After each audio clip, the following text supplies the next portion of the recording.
छत्रपती शिवाजी महाराजांना प्रथमतः वंदन करतो। आपले सर्वांचे नेते आदरणीय अजितदादा पवार,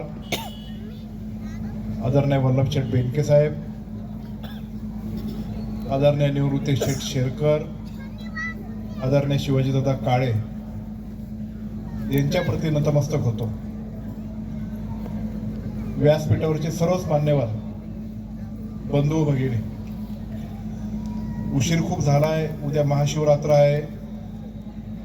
सिद्धेश्वरांचं आज शेवटचं कीर्तन पण संपन्न झालं असेल। आता उद्या काळेचं कीर्तन आहे, जरा गारवा सुटलाय, जेवायचंय, घरी जायचंय, म्हणून मी अधिकचा वेळ काय आपला घेणार नाही। पण आजच्या आभार सभेला इथं आल्यानंतर मला प्रकाशाने पांडुरंग काळे आणि वल्लभशेठ बेनकेंची आठवण आल्याशिवाय राहत। कारण आज ज्या जिल्हा परिषद सदस्य झालेत कल्पनाताई काळे, हे पांडुरंग काळेंचा वारसा पुढे चालवणारं एक कसं व्यक्तिमत्व आहे, त्याचा उल्लेख गणेशने इथं केला। आणि तेव्हापासून आतापर्यंत बेनके साहेब आणि पांडुरंग काळेंचे जे आठवणी होतात माझ्या जीवनामधल्या, त्यांच्या कुटुंबाचं आणि आमच्या कुटुंबाचं जे सलोख्याचं आणि जिव्हाळ्याचं नातं होतं, हे सगळ्याच दृश्य माझ्या डोळ्यासमोर आल्याशिवाय राहत। कायम बेनके परिवार म्हटलं का त्याच्या पुढे काहीच नाही। ज्या काही गोष्टी वल्लभशेठच्या पाठीशी उभा करायच्या असेल त्यासाठी काहीतरी करायला लागलं। जेव्हा जेव्हा बेनके परिवाराचा किंवा राष्ट्रवादी काँग्रेस पक्षाचा जुन्नर तालुक्यातला कार्यक्रम असला का जिरे टोप आणि तलवार घेऊन येणारं व्यक्तिमत्व म्हणजे पांडुरंग काळे आजपर्यंत लहानपणापासून मी पाहिलंय। पवार साहेब आले, अजित दादा आले, वळसे पाटील आले, बेनके साहेबांच्या प्रत्येक वाढदिवसाला पांडुरंग काळे आल्याशिवाय तो कार्यक्रम होतच नाही, असं आम्ही तेव्हा पाहिलं होतं। ते आपल्यात राहिले नाही, पण कुटुंबाची दुसरी पिढी वैभव आणि विपुलच्या माध्यमातून ही नाळ कधी आमची तुटली नाही। या लोकसभेचा राष्ट्रवादी युवक संघटनेचा उपाध्यक्ष म्हणून वैभवने काम हाती घेतलं। या गावची धुरा जशी पांडुरंग काळेंनी सांभाळली, त्याच्यापेक्षा कितीतरी पटीने चांगल्या पद्धतीने कल्पना काळेंनी ती सांभाळली। आणि त्यांच्यामध्ये नेतृत्व क्षमता इतक्या मोठ्या प्रमाणात होती की फक्त गावापुरतं सीमित नाही तर परिसराचं नेतृत्व करू शकते अशी एक सक्षम महिला राष्ट्रवादी काँग्रेस पक्षाला लाभली। हे अशा अनेकांनी माझ्या निदर्शनास आणून दिले। या निवडणुकीला सामोरे जात असताना अनेक आव्हानांना आमच्या पक्षांतर्गतच आघाडीमध्ये आणि निर्णय घेताना आम्हाला ते जावं लागलं। मला काही कोणाला कमी लेखायचं नाही, कोण काही कमी तुल्यबळ असं मला म्हणायचं नाही, कोणाची योगदान आणि कोणाची सेवा पक्षाच्या प्रती कमी आहे असंही मला म्हणायचं नाही। पण निवडणूक येत असताना आपण जेव्हा पुढे जातो आणि इच्छुक उमेदवारांपैकी कोण आपल्याला चांगल्या पद्धतीने ही उमेदवारी पुढे नेऊ शकते याचं अॅनालिसिस, याचं विश्लेषण, याचा सर्वे स्वतः अजितदादा पवार साहेबांनी याच गटाचा नाही, याच तालुक्याचा नाही तर संपूर्ण जिल्ह्याचा केला। आणि त्यांच्या अॅनालिसिस मध्ये या गटातली सर्वाधिक जास्त पसंती कोणाला होती तर ती कल्पनाताई काळेंनाच होती। म्हणून पक्षाने जेव्हा निर्णय घेतला तेव्हा पक्षाचं शिस्त पाळण्याची प्रमुख जबाबदारी ज्यांनी आजपर्यंत पक्षाला भरभरून दिलं, पक्षानेही त्यांना भरभरून दिलंय आणि तालुक्याच्या प्रमुख पदावर गेले अनेक वर्ष ते असताना अशा पद्धतीचं पक्ष शिस्त मोडली जाईल असं आम्हाला कधीही वाटलं नव्हतं। तो जाऊन दे, आता झालं ते झालं, मतदानही झालं, पुढे आपण गेलो। पण अत्यंत दुःखद घटना कुठली घडली असेल तर ऐन निवडणुकीमध्ये दादाच आपल्यातून गेले। दादा गेल्यानंतर 3 दिवस काय करावं हे आपल्या कोणाला कळतच नव्हतं, पुढं कसं जावं हा आमच्या समोर प्रश्नच होता। पण पवार साहेबांनी त्या कुटुंबाने स्वतःने सांगितलं की दादांनी दिलेले उमेदवार आहेत, या उमेदवारांच्या पाठीमागं अतुल तुसा भक्कमपणे उभा राहून हा दादांचा विचार जिवंत ठेवून यांच्यातच आपला अजितदादा निवडून आणतोय अशी भावना ठेवून आपल्याला पुढे गेलं पाहिजे। शांततेत प्रचार करण्याचं आम्ही ठरवलं। शांततेत प्रचारही झाला. प्रकाश शेट्टी इथं भाषण करत असताना मी त्यांचं भाषण बारकाईने ऐकत होतो. त्यांनी सांगितलं टेम्पो लावला नाही, पिकअप लावला नाही आणि रिक्षाही कुठं आम्ही लावली नाही. प्रचाराला म्हणतो.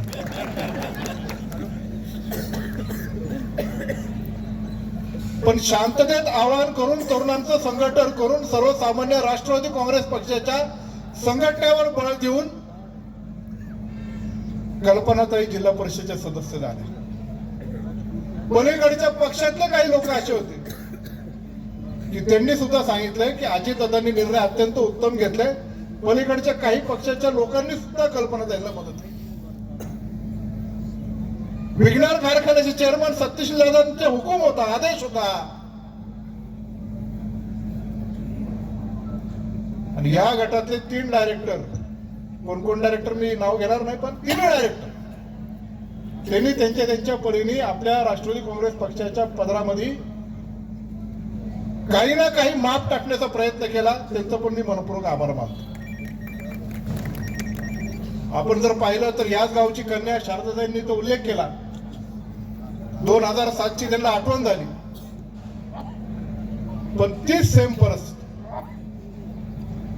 तेव्हा बोरीतून जिल्हा परिषद सदस्य, आता पण बोरीतून जिल्हा परिषद सदस्य, तेव्हा पारगाव मधून पंचायत समिती सदस्य, आता पण पंचायत समिती सदस्य.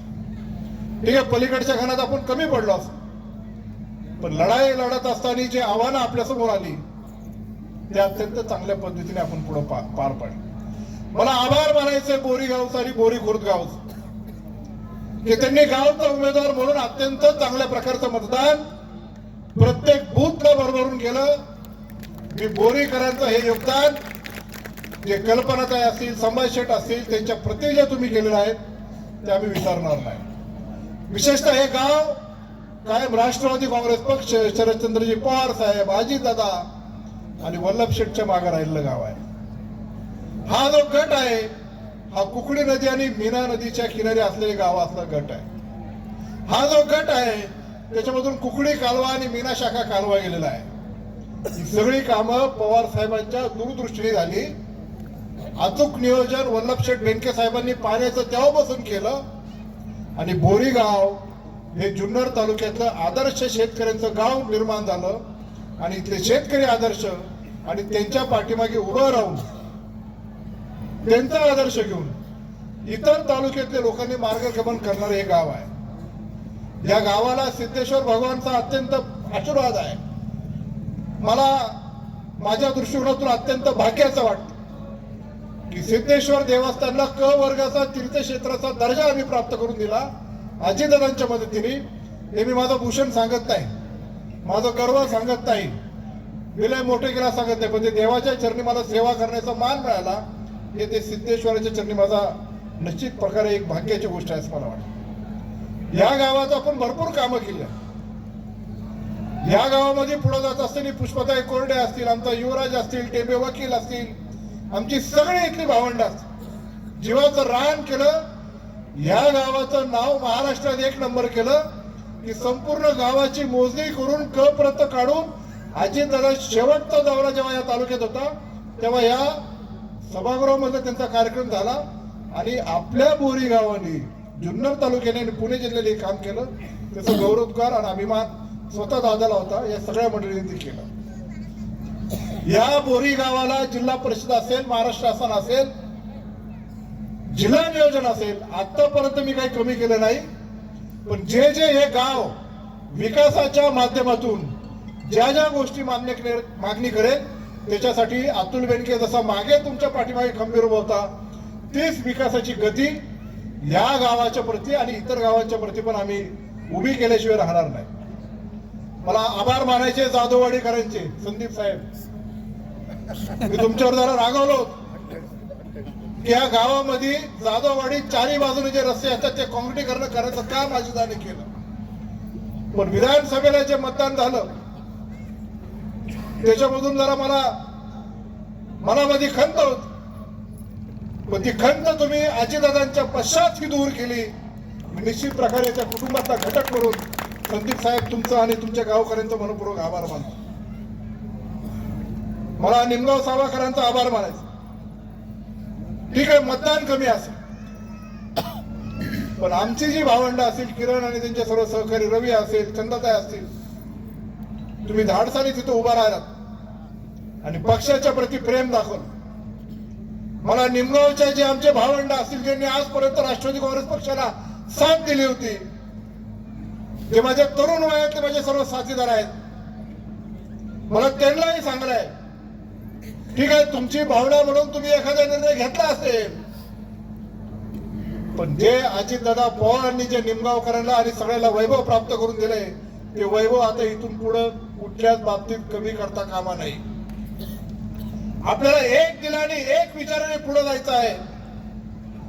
त्याच्याकरता निश्चित प्रकारे निमगाव सावा असेल, तिथलं पंचक्रोशा असेल, आजपर्यंत कोट्यवधीचे कामं दादांच्या माध्यमातून, वल्लभ शेठच्या माध्यमातून, मी असेल, आम्ही केले, ती पुढे आपल्याला तीच परंपरा आपल्याला पुढे घेऊन जायची आहे.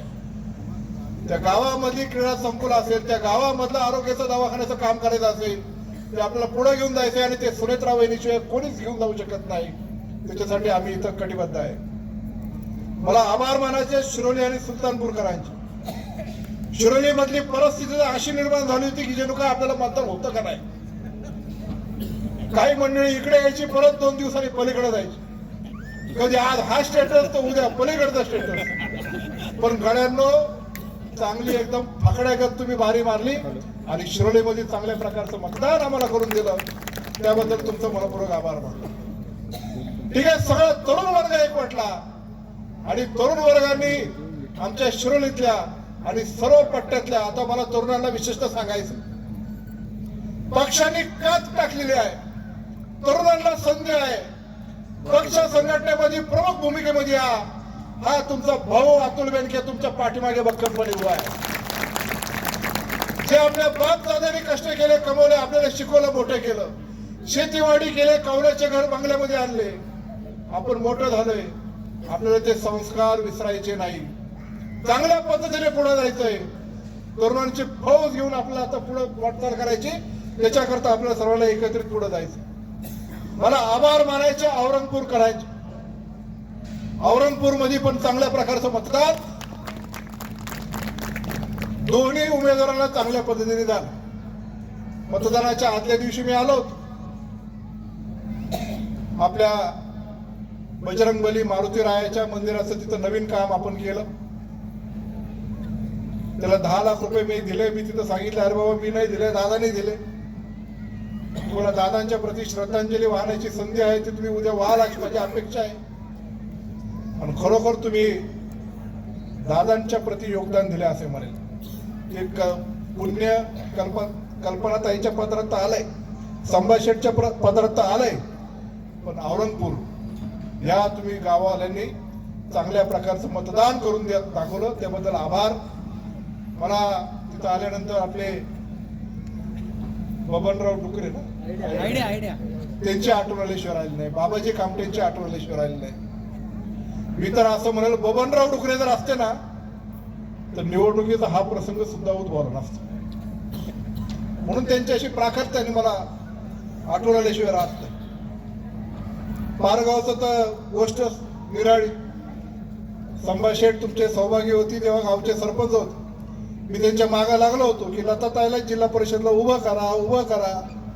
आणि लताताई जर जिल्हा परिषदला उभे राहिले असते ना तर कोणीच हिंमत केली नसते परत विरोधात उभं राहायची. पण ठीक आहे, प्रत्येकाच्या मनात किंवा ध्यानात किंवा त्या कुटुंबामधून संभाजी शेट्टी आणि त्यांच्या कुटुंबाने जे गावचं नेतृत्व केलं, ग्रामपंचायतचा निधी तर योग्य वापरलाच, आम्ही जे कामं केली ते तर योग्य वापरलीच, पण वेळ प्रसंगी स्वतःच्या खिशातला पैसा वापरून लोकांच्या प्रती काम केलं. पक्षभेद केला नाही, गटतट पाहिला नाही. भांडणं झाली तर तुझं काय म्हणणं, असं करू असं म्हणून एक मार्ग काढू. संभाजी शेट्टीने आजपर्यंत काम केलं, त्यांच्या भावंडींनी काम केलं, आमच्या बंटींनी काम केलं, सगळ्या गोष्टी केल्या. पण त्या गावात जसं खाली तसंच वर तुम्ही केल्याबद्दल तुमचं सगळ्यांचं मनपूर्वक पारगावकरांचं आभार मानतो. प्रकाश शेठ आणि फकीरा शेठ इथं बोलले. पिंपरी कावळ आपल्या जुन्नरकरांचं एक छोटस टोक, छोटस गाव, पण मतदान बाकी एकदम ठासून त्यांनी केलेलं आहे. तिथं आपण MMJSचा रस्ता असेल, कोट्यवधीचे कामं असेल, भरपूर मोठ्या प्रमाणामध्ये केलं आहे. खोडद गावामध्ये तर आम्हाला खूप मोठं आव्हान होतं, पण ते आव्हान आमच्या तरुणांनी पेललं आणि तिथं समाधानकारक एवढी होईल का नाही अशी पण मला शंका होती. कारण राष्ट्रवादी काँग्रेस पक्षाबरोबरच चालणारी जी लोक होती ती काही करून पण ऐकायला तयार नव्हती, वारंवार सांगून सुद्धा. पण ठीक आहे, तेव्हाचा तो प्रसंग आहे, त्याला काही उल्लेख करून चालणार नाही. पण खोडदच्या तरुणांचं मला विशेषतः आभार मानायचा आहे. तशीच परिस्थिती आमच्या वडगाव कांग्रेसले वडगावची. वडगाव मध्ये पण परिस्थिती, नेते विभागले गेले इकडं आणि तिकडं, पण बाजी मारली माझ्या सगळ्या तरुणांनी. या तरुणांचा कधीच मी कदापि विसर पडून देणार नाही. कोणी काही जरी तिथं वागलं असेल, ज्यांना भरभरून दिलं, मी नाही दिलं, पक्षाने दिले, त्याचा विसर जर पडला असेल तर हे योग्य नाही. वडगाव मध्ये पण चांगल्या प्रकारचं मतदान तुम्ही वडगावकरांनी दाखवून दिलं. मी आज तेव्हाही म्हटलं होतं, आजही सांगतो, जुन्नर तालुक्यातलाच नाही, पुणे जिल्ह्यातला बैलगाड्या शर्यतीतला मॉडेल घाट कुठं होणार असेल तर तो वडगाव मध्ये आपण करणार आहे. वडगाव एक विकासाच्या बाबतीत केंद्रबिंदू म्हणून वडगाव ते आपण पलीकडे आता राष्ट्रवाडीला एक पूल करणार आहे नवीन, जेणेकरून पलीकडे जाण्याचं पण दळवळासाठी आपल्याला साधन होईल. कांदळी गावामध्ये तर आमच्या उमेदवार होत्या, पण कांदळी गावामध्ये काय तिथं झालं मला माहित नाही. पण काही ठिकाणी चांगलं मतदान, काही ठिकाणी आपल्याच उमेदवाराला तिथल्या गावच्या असून सुद्धा कमी मतदान करण्याचं काम झालं. पण ठीक आहे, कांदळी मधल्या माझे विशेषतः नगदवाडी असेल, 14 नंबर असेल, माझे सगळे जे तरुण बांधव आहेत त्यांचं मी मनपूर्वक आभार मानतो. गावचा जेवढा शक्य होईल तेवढा एकोपा ठेवून तुम्ही चांगल्या पद्धतीने उमेदवारांच्या पाठीमागे उभे राहिले, त्याबद्दल मी तुमच्या सगळ्यांचा मनपूर्वक आभार मानतो.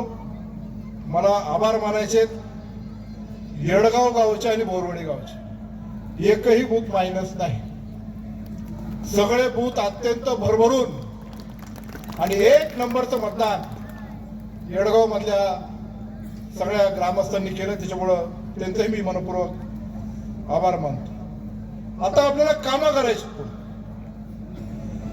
जी गती कामाची इथून मागच्या कालावधीमध्ये होती तीच गती कामाची इथून पुढच्या कालावधीमध्ये आपल्याला ठेवायची आहे. प्रत्येक ठिकाणी मी जिथे आभार मिळवला जाईल त्या लोकांची स्वाभाविक ही मागणीच आहे की आता सभापती पद एक जुन्नरला येणारच आहे आणि ते आम्ही आणल्याशिवाय राहणार नाही. पण मलाच पाहिजे आणि इकडेच द्या असं कृपया करून कुणी आग्रह धरू नका. तर आता दादा आपल्यात नाही, सुनेत्रा वहिनी सगळं बघणार आहे आणि देत असताना मागच्या वेळेस पण जरा तशी गडबड झाली. जिल्हा परिषद सदस्य 4, पण सभापती कोणाला करायचं याच्यावरून नाराजी नाट्य सुरू झालं. घेऊन पस्तावा झाला की काय अशी माझी भावना नको व्हायला. पण ज्या संघर्षातून, ज्या परिस्थितीतून आपण उमेदवारी घेऊन निवडून आलेलो आहे, याचं प्रत्येकाने, म्हणजे तुम्हीच असं नाही पण तालुक्यातल्या प्रत्येक जिल्हा परिषद सदस्याने त्याचं भान ठेवलं पाहिजे. परत सभापती एकाला जरी आलं तरी तालुक्यातल्या प्रत्येक राष्ट्रवादी काँग्रेस पक्षाच्या सदस्याला भरभरून परिसरामध्ये त्या सभापतीच्या माध्यमातून निधी आणल्याशिवाय आपण राहणार नाही. म्हणून कोणाला मिळेल हे जलद गतीचं ठरेल, पण जेव्हा होईल तेव्हा पद्धतीने कोर कमिटी जिल्ह्याशी बसून ते स्वतः अनालिसिस करून त्याच्यामध्ये सुनेत्रा वहिनी असतील, वळसे पाटील साहेब असतील, दत्ताभाऊ भरणे असेल, तालुक्याचा प्रतिनिधी म्हणून मी असेल, डॉक्टर अमोल कोल्हे असतील, आम्ही निश्चित प्रकारे बसून ते काय करायचं त्याचं काम निश्चित प्रकारे पुढे चालू. एक महत्वाचं गोष्ट मला तुम्हाला इथं सांगायची आहे. मी मागेच अजितदादांना या गटातल्या 2 कामांची मी प्रामुख्याने मागणी केली होती. एक काम म्हणजे आपलं जाधववाडीचा नवीन पूल, जो आता नाबार्डच्या यादीमध्ये जवळपास त्याला किंमत 16 कोटी रुपये लागणार आहे ते. आणि दुसरं काम, जसं आता जुन्नर कारखाना, येडगाव 14 नंबर, बोरवाडी, शिरोली, सुलतानपूर, निमगाव, सवा, पारगाव पर्यंत मोठा 308 कोटीचा कॉन्क्रीटचा रस्ता आता होतोय, तसाच 16 मीटर रुंदीचा कॉन्क्रीटचा रस्ता हा आपला बोरवाडी ते बेल्ल्यापर्यंत हा नवीन रस्ता काँक्रीटचा त्याच दर्जाचा जो बेल्ला बायपास तिथे मिळेल अशा प्रकारचा रस्ता आपण इथे निर्माण करणार आहे. म्हणून एक गोष्ट आवर्जून मला तुम्हाला सांगायची, जिल्हा नियोजन, जिल्हा परिषद ही राष्ट्रवादी काँग्रेस पक्षाच्या ताब्यात आहे. जिल्ह्याचे उपमुख्यमंत्री सुनेत्रा वहिनी आहे.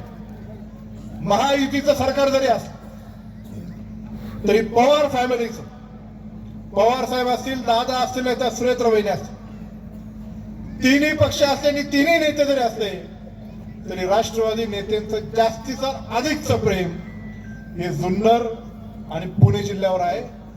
अधिकचा निधी, अधिकचा फंड, अधिकची ताकद आणि अधिकच्या सगळ्या गोष्टी करण्यासाठी आपले नेते आपल्या पाठीमागे भक्कम आहे. आपल्याला फक्त आपली राष्ट्रवादी काँग्रेस पक्षाची, तरुणांची आणि सर्व ज्येष्ठांचं मार्गदर्शन घेऊन चांगली संघटना बांधायची. गावागावापर्यंत, मळ्यामळ्यापर्यंत, तळ्यातळ्यापर्यंत जसं आजपर्यंत काम केलंय ती घोडदौड पुन्हा एकदा चालू ठेवायची. मागील 5 वर्षामध्ये आमदार असताना जसं मी काम करत होतो तसं दादा गेल्यानंतर मी ठरवलंय की ती पूर्ण जबाबदारी आता माझ्या खांद्यावर घेऊन आमदार म्हणूनच या जुन्नर तालुक्यामध्ये इथून पुढे आपल्याला काम करायचं. म्हणून जिथे जिथे आपल्या राष्ट्रवादी काँग्रेस पक्षाच्या कार्यकर्त्याला काही संघर्षाची भूमिका आली, कोणी जर काय आलेला कार्य करण्याचा प्रयत्न केला, कोणी बिनकामाचा त्रास देण्याचा प्रयत्न केला, माझा छोटा जरी कार्यकर्ता असला तरी तुम्ही अतुल बेनकेच्या नादी लागले एवढं लक्षात ठेवा. इथून पुढचं असं कार्य आपले संघटना आणि चांगल्या पद्धतीने आपल्याला पुढे ठेवायला लागणार आहे. कल्पनाताईंवर जबाबदारी खूप मोठी आहे. मोठ्या अपेक्षांनी तुम्हाला आणि संभाजी शेठला या सगळ्या लोकांनी चांगलं मतदान केलं आहे. ती जबाबदारी पेलत असताना प्रत्येक घटकाशी चांगल्या पद्धतीने बोलून न्यायाच्या बाजूने पुढे जाऊन आपला का तुपला न करता आपल्याबरोबर आपली संघटना कशी वाढेल ते सर्वसामान्य जनतेपर्यंत ते कार्य पोहोचवण्याचं काम आपल्याला करायला लागणार आहे. सुनेत्रा वहिनी पवार असेल आणि अतुल बेनके असेल, एक भावासारखा आम्ही सगळेजण तुमच्या पाठीमागे भक्कमपणे उभा आहे. मागं वळून पाहायची गरज नाही. पण जिल्हा परिषद सदस्य तालुक्यामध्ये कसा असावा तर तो कल्पनाताई सारखाच असावा, अशा प्रकारचं काम तुम्ही या गटामध्ये कराल अशीच अपेक्षा व्यक्त करतो. आणि इथं जमलेल्या सर्व या गटातल्या माझ्या मतदारांत, इथं जमलेल्या सर्व माझ्या या गटातल्या नेते मंडळींच आणि विशेषतः तेजेवाडीच्या पाहुण्यांचा आभार. तुमचं विशेष आभार काय मी काही जाहीर सांगत नाही, पण आभार आहे तुमचे डॉक्टर साहेब. सगळ्यांचे मनपूर्वक आभार मानतो. आणि मला जरी आमदारकीला प्रत्येक गावामध्ये काही जरी झालं असलं तरी पण तुम्ही ह्या मतदानातून मला पुन्हा एकदा मतदान केले अशी भावना, तुमची सेवा ही अखंडितपणे ही चालू ठेवेल एवढंच या निमित्ताने सांगतो आणि माझे 2 शब्द संपवतो. जय हिंद, जय महाराष्ट्र, जय शिवराय.